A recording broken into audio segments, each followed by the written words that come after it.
Assalamualaikum warahmatullahi wabarakatuh. Perkenalkan, nama saya Dimas Eka Putra Pratama dengan NPM 21340251624. Di sini saya akan menjelaskan tentang kewajiban lancar dan utang jangka panjang. Kewajiban lancar. Kewajiban lancar adalah kewajiban keuangan jangka pendek perusahaan yang memiliki batas jatuh tempo pembayaran kurang dari 12 bulan atau dalam siklus operasi normal. Siklus operasi ini juga disebut sebagai siklus konversi kas, yang artinya waktu yang dibutuhkan perusahaan untuk membeli sebuah inventaris dan mengubahnya menjadi kas dari penjualan. Kewajiban lancar biasanya diselesaikan dengan menggunakan aset lancar, yang termasuk dalam aset lancar adalah kas ataupun piutang. Selain itu, aset rasio lancar juga merupakan faktor penting dalam menentukan suatu kemampuan perusahaan untuk membayar hutang pada saat sudah dalam jatuh tempo. Kewajiban lancar. Di dalam Pesak 1/69 dijelaskan kewajiban jangka pendek atau lancar dilaporkan atau dicatat apabila salah satu dari kondisi berikut ini terjadi, yaitu A. Dapat diselesaikan dalam satu siklus akuntansi atau siklus operasi normal perusahaan. B. Dapat diselesaikan atau dilunasi dalam waktu 12 bulan dari tanggal pelaporan. C. Dimiliki untuk diperdagangkan.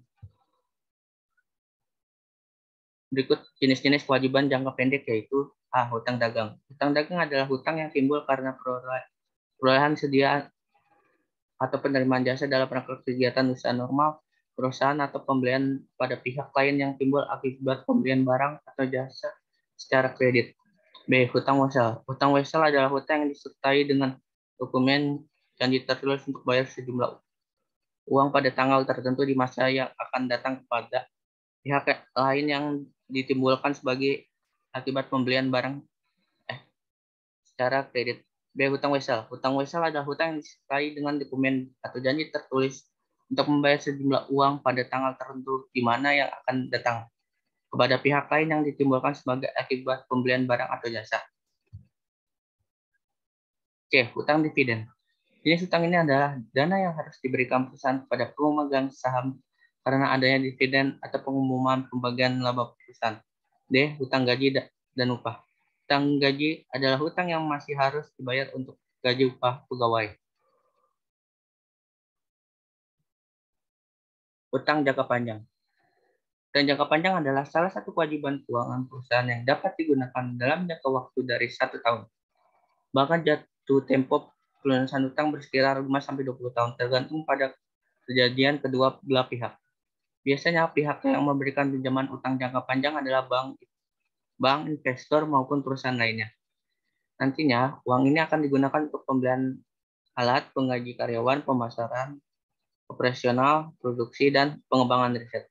Perusahaan yang memperoleh modal besar dalam pengembangan kegiatan usaha dapat mengajukan pinjaman utang jangka panjang. Meskipun terkesan kurang ideal untuk kesehatan keuangan perusahaan, namun utang ini menjadi hal wajar di sebuah bisnis. Jenis hutang jangka panjang. A. Hutang hipotek. Hipotek adalah salah satu contoh hutang jangka panjang di mana menggunakan jaminan barang tak tergerak dan aset tetap. B. Hutang obligasi. Obligasi merupakan salah satu jenis utang dengan cara meminjam surat-surat berharga obligasi. Manfaat utang jangka panjang. A. Dapat menggunakan aset saat memiliki utang. Saat memiliki utang, perusahaan tetap dapat menggunakan aset untuk keperluan operasional sebagai jaminan. Hal ini akan menjadi keuntungan bagi perusahaan yang mengambil utang tenor panjang karena Anda tetap dapat mengembangkan kegiatan usaha dengan memanfaatkan aset jaminan. B. Bunga yang lebih rendah. Umumnya, utang tenor panjang mempunyai suku bunga tetap. Jika suku bunga naik, maka nilai aset yang menjadi jaminan akan mengikuti kenaikan dari suku bunga. Namun apabila suku bunga turun, maka bunga utang tetap berada pada nilai dalam kesepakatan sebelumnya antara kedua belah pihak. Kayak mengurangi jumlah pajak. Saat suatu perusahaan mengajukan pinjaman uang tenor panjang, maka ia harus menanggung kewajiban bunga utang dalam setiap tahunnya. Hal ini membuat keuntungan perusahaan berkurang sehingga mengurangi jumlah beban pajak yang harus dilunasi perusahaan.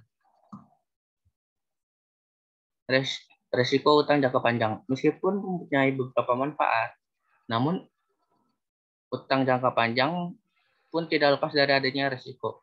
Adapun bahaya resiko dari utang jangka panjang adalah sebagai berikut. Semakin lama batas yang waktu pelunasan utang, maka resiko yang akan ditanggung perusahaan juga semakin besar.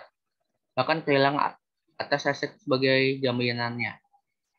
Perusahaan dituntut untuk terus meningkatkan jumlah pendapatan agar laba pun akan meningkat.